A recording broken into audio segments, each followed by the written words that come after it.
Hello everyone, Radhe Radhe. कैसे हैं आप लोग? आई होप आप लोग बहुत अच्छे होंगे और अपने आने वाले एग्ज़ाम की तैयारी भी बहुत अच्छे से कर रहे होंगे। तो अभी मैं ये वीडियो आज की किसी भी अपडेट से, किसी भी सीधी भर्ती या कोई भी संविदा भर्ती, इस तरह की कोई अपडेट नहीं लेके आई हूँ मैं आपके लिए। मैं आज थोड़ा सा पर्सनल जो चीज़ें हैं उसको बताने के लिए ले आई हूँ, जो कि यूपीएसआई से रिलेटेड है। तो चैनल पे अगर आप लोग नए हैं, चाहते हैं, चैनल को पसंद करते हैं तो सब्सक्राइब कर सकते हैं, वीडियो को शेयर कर सकते हैं अपने फ्रेंड्स फैमिली ग्रुप में।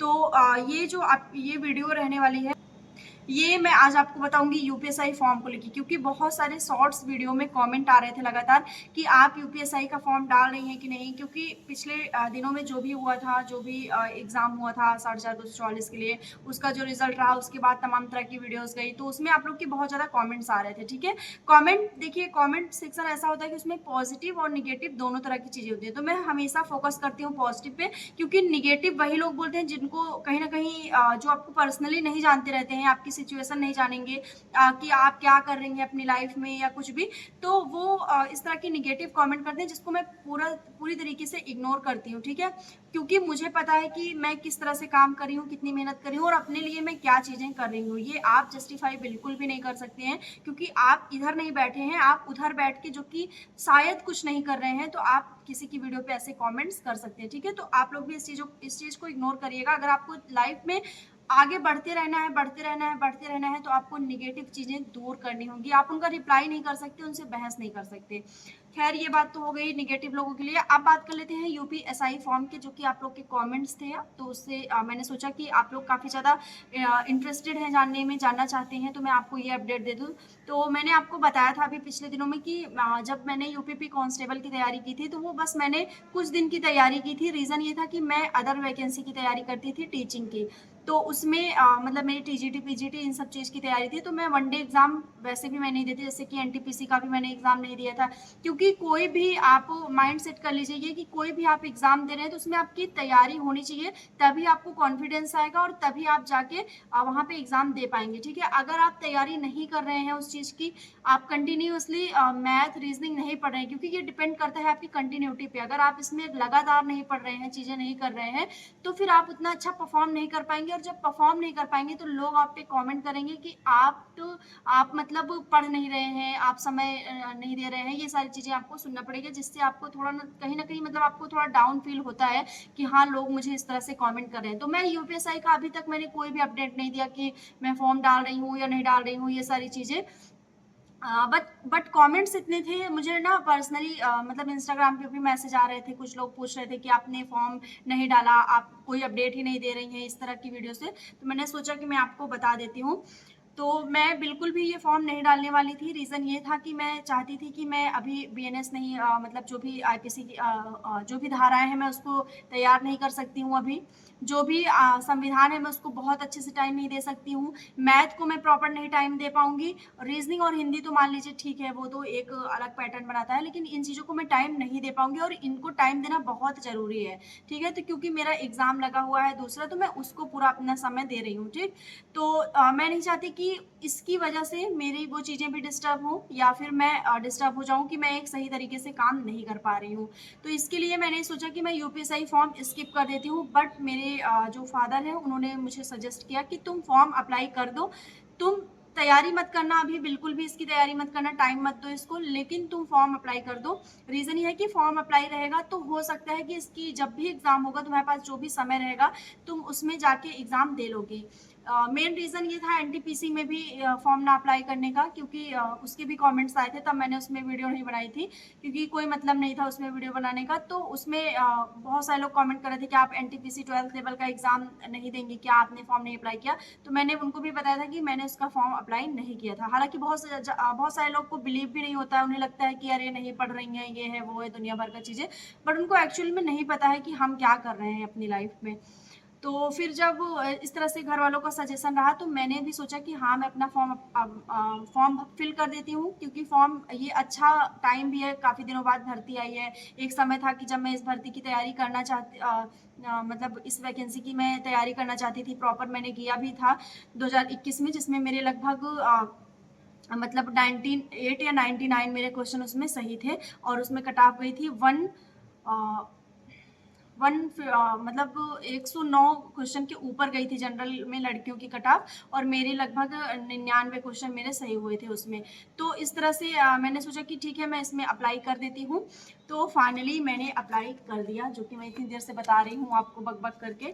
तो मैंने अप्लाई कर दिया और मुझे बहुत प्रॉब्लम हुई इस फॉर्म को अप्लाई करने में, क्योंकि मैं लास्ट टाइम गई थी फॉर्म अप्लाई करने, मतलब लास्ट ही चल रहा है। सोचिए आज हो गई है 4 तारीख और आज ही मेरा सुबह फॉर्म मैं अपना ऑनलाइन करके आई। लगभग 4 दिन मैं परेशान हुई इसके पीछे। परेशान इसलिए हुई कि मेरी जो लाइव फोटो थी वो नहीं अपलोड हो रही थी। क्या आप लोग भी परेशान हुए? प्लीज़ इसका कमेंट ज़रूर करिएगा।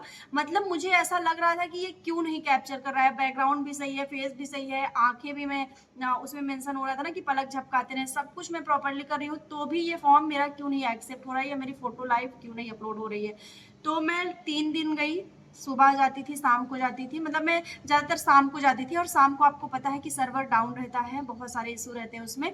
तो आज फाइनली मैं सुबह 8 बजे ही गई साइबर कैफ़े वाले भैया को बोल के कि भैया आज प्लीज़ ओपन कर देना शॉप, मेरा फॉर्म भर देना, ठीक है, क्योंकि मैं डेली डेली नहीं आ सकती हूँ, समय नहीं रहता है।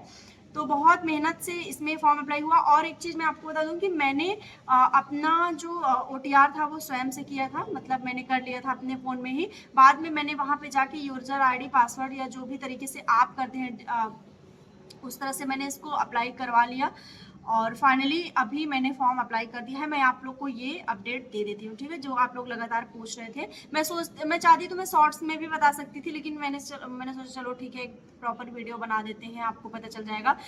तो इस फॉर्म में मैंने मेरा EWS जो था वो इस टाइम नहीं था, तो मैंने इसमें अपना जनरल कैटेगरी से फॉर्म अप्लाई कर दिया है, ठीक है, क्योंकि बहुत ज़्यादा डिफरेंस नहीं रहता है, थोड़ा बहुत ही रहता है डिफरेंस। तो मैंने अपना जनरल कैटेगरी से फॉर्म अप्लाई कर दिया है, और ये है मेरा फॉर्म जो कि भर के आ चुका है अभी। मैं इसको लेके आई, और इसमें सारी चीज़ें, मतलब मैं बहुत जल्दी जल्दी बहुत ही स्पीड में मैंने ये फॉर्म भरवाया। मतलब बस ये मेरा प्लान हुआ चलो ठीक है भर देते हैं फॉर्म, अभी नहीं तैयारी करेंगे इसको, आने वाले डेज में अगर समय रहता है, अदर चीज़ों से समय बचता है तो मतलब मैं तैयारी करूँगी। और एक चीज़ कमेंट्स में कुछ लोग पूछ रहे थे कि ये आप बगल में जो ये लगाई रहती हैं ये क्या चीज़ है या ये क्या है, तो मैं आपको बता दूं कि ये नेट का सिलेबस है।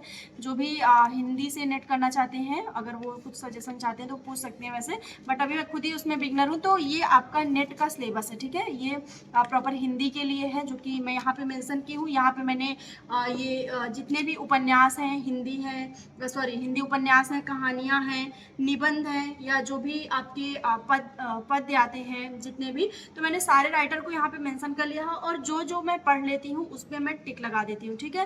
तो इसलिए मैंने इसको यहाँ रखी है कि मुझे पता रहे कि मैंने कौन कौन सा पढ़ लिया है और कौन कौन सा नहीं पढ़ा है। और इस टाइम में मैंने कहानियाँ पढ़ ली हैं, ऑलमोस्ट कहानी मेरी ख़त्म हो गई है, और उपन्यास भी मैंने सारा पढ़ लिया है। मतलब जो भी है इसमें प्रेमचंद्र का है, गोदान है, और अज्ञेय शेखर एक जीवनी हजारी प्रसाद का है, और इसमें मनु भंडारी का है, कृष्णा शोभती का है, भीष्म साहनी का है, तमाम ऐसे राइटर हैं आपको इसमें जो देखने को मिलेंगे। तो ये कमेंट्स में, मतलब मैं देख रही थी कि शॉर्ट्स में भी लोग पूछ रहे थे, लॉन्ग में भी पूछ रहे थे कि ये आपने क्या लगा रखा है, ठीक है, होता है लोग कनेक्ट हैं, हार्डली कनेक्ट हैं, तो वो जानना चाहते हैं कि ये चीज़ें क्या है। तो मैंने आपको बता दिया यूपीएसआई का फॉर्म डन हो गया है। अब प्लीज़ आप लोग कुछ भी निगेटिव कमेंट मत करिएगा, ठीक है, कुछ भी पर्सनली मुझे मत टारगेट करिएगा बिल्कुल भी, क्योंकि मुझे बिल्कुल नहीं पसंद है कि आप लोग इतना टाइम वेस्ट करके मुझे निगेटिव कमेंट करें। आप लोग मुझे सजेशन दे सकते हैं कि मैं कैसे चीज़ों को मैनेज करूं। और अभी फ़िलहाल में अब आप लोग का कमेंट आएगा कि मैं किस चीज़ की तैयारी कर रही हूँ, तो मैं टीजीटी की तैयारी कर रही हूँ। मैंने आपको पहले भी बताया था, टेक्निकल आर्ट से कर रही हूँ। एक मतलब सिस्टर है, वो मुझसे पूछ रही थी कि आप टेक्निकल आर्ट से अगर तैयारी कर रही हैं टीजीटी की, तो आपका बीएड तो नहीं है। तो मैं आपको बता दूं कि 2022 में जो भर्ती आई हुई थी, सोचिए ये 2022 की भर्ती है, बाप रे 3 साल हो गया इसमें। तो जो 2022 की भर्ती आई थी उसमें टेक्निकल आर्ट और म्यूजिक 2 ऐसे सब्जेक्ट्स थे जिसमें आपने अगर बीएड नहीं किया है तो आप अप्लाई कर सकते हैं। तो मैंने मतलब इंटर मैंने टोटल 5 सब्जेक्ट से होता है, लेकिन मैंने 7 सब्जेक्ट से किया है। मैंने एक बार और इंटर किया है 2 और सब्जेक्ट से ऐड करवा के, संस्कृत और टेक्निकल आर्ट से। तो इसलिए मैंने टेक्निकल आर्ट से उसमें अप्लाई कर दिया था, बीएड नहीं था। बट आने वाले समय में शायद हो सकता है कि आने वाली जो वैकेंसी है टीजीटी पीजीटी की, उसमें बीएड हर एक सब्जेक्ट के लिए कंपलसरी हो जाए, ठीक है, क्योंकि आपने देखा कि एलटी ग्रेड में भी हो गया है, जीआईसी में, मतलब जीआईसी में भी हो गया है। तो इस तरह से ये सारी चीज़ें चल रही हैं। फिलहाल आप लोग की तैयारी कैसे चल रही है? आप लोग अपना पूरा समय दीजिए, मॉक टेस्ट पे पूरा बिलीव करिए, उसको प्रॉपर दीजिए, ठीक है? और मॉक टेस्ट वगैरह के लिए अगर आपको सजेशन चाहिए तो आप लोग कमेंट कर सकते हैं, आप पूछ सकते हैं।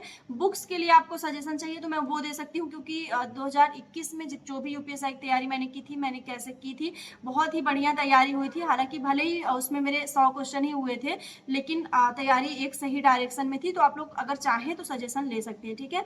बाकी आप लोग को बेस्ट ऑफ लक, आप लोग तैयारी करते रहिए। मिलते हैं नेक्स्ट वीडियो में, तब तक के लिए बाय एंड टेक केयर।